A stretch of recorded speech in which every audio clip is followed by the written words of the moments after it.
how can one find miracles in their life? I usually sign off emails, expect miracles, and was like, my life I can't expect miracles in my life, because you don't think you can.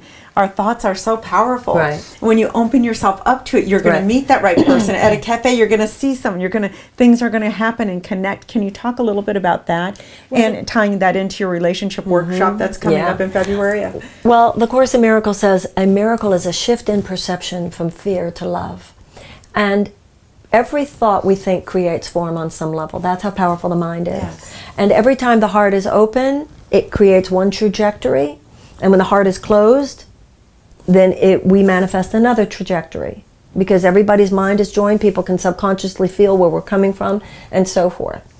So once you know that, you become less tolerant of your own mind wandering, and you become much more disciplined with your own thinking. Just like you hone your physical muscles through yoga or through physical exercise, you hone your attitudinal muscles. And once you realize that in this quantum field of ultimate reality, there is no place where you stop and I start. It's all one global mind. Then you realize everything I give is given to myself. Everything I withhold is withheld from me. So then generosity and mercy become acts of self-care. You become generous out of self-interest. So it's just going from one mental filter to another mental filter. And depending on your mental filter, you live in this universe, or you live in that universe. And when you ask about romantic love, once again, there are two universes. This relationship is hell, this relationship is heaven. Now, we are brought, from a spiritual perspective, relationships are assignments. And we're brought together with people with whom there's a maximal level of soul growth opportunity. And the way we heal is that your unhealed places are brought into contact with my unhealed places, because that's how they get smoothed out. Yes. So sometimes you and I could be, particularly see this in romantic love, oh my God, this is so terrible. But it's like God's going, oh no, this is really good. You're triggered in that place for a reason.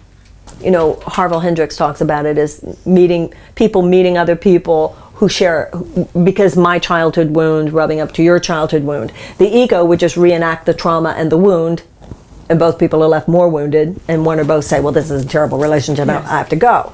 Or they see the relationship as what it is, a kind of laboratory of possibility, laboratory of the spirit, and a hospital for the soul.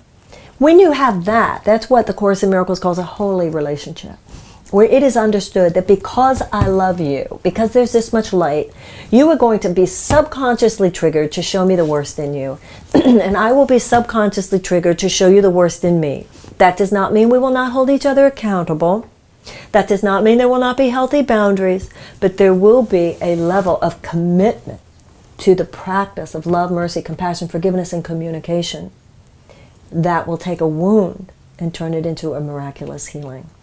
And that's the in-depth inquiry, and that's certainly the inquiry we'll be making that weekend. Yes, and I think unless you have that mentality, it'll never work. So many people are on, I'm doing It's Just Lunch, I'm doing Matchmaker, I'm doing Millionaire Match, I'm doing Match, but you're still you. You're still having your list. You're still doing this, so none of it'll work. But you know, I've met people who've had God met people online, and you never know where you're going to meet somebody, so you don't want to have a judgment on that either. No, you could meet them, but in order to have have it work, what you're just talking about, you're going in there, soul meeting soul, because you'll destroy it. Going, you have that issue. I don't want to do that. That's pushing my button. So no, you have to. You can do all that, but with like what you're going to teach at your weekend, they're going to learn how to understand themselves, and these are my buttons, and if I meet someone like that, that's okay. I don't have to erase them. Because if there's a perfect person out there, are they looking for you? Right. Really? Right. I mean, hello. Right, exactly. So it's a very big issue to understand that our seeing each other's darkness is part of what it means to learn to truly love another person. Yeah, and opening your heart to anybody if you're feeling some sort of connection and exploring it, not dismissing them because one thing's not on their list. Exactly. Okay, so with that said, what would you like your legacy to be?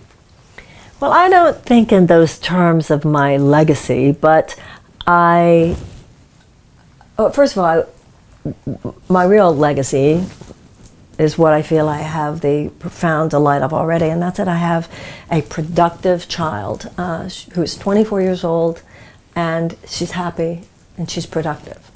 And I don't think that there's any achievement any of us could ever have than to feel that we played some part in that. And I wasn't the only one. A lot of people took part in raising her to be such a fine person, and she had a lot to do with it. But certainly, if one were to ask what's my achievement that matters, it's that I have a happy child. And such a productive one, and such a good person, and all of that. That dwarfs everything else for me. I, like any writer, likes to think that somebody reads something in a book that I've written, or hears something in a talk that gives them some aha moment. I mean, that's why we all read books, hoping for that aha.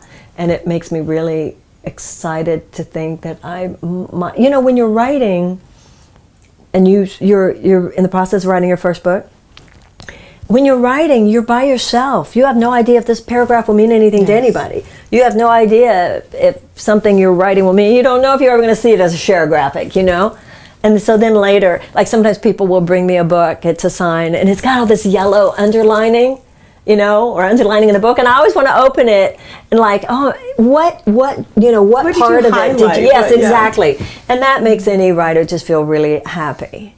So anything later, if I've stopped working or if after I've passed from this earth, my hope would be what it is now, is that something I might have said or done brings comfort to someone. Beautiful.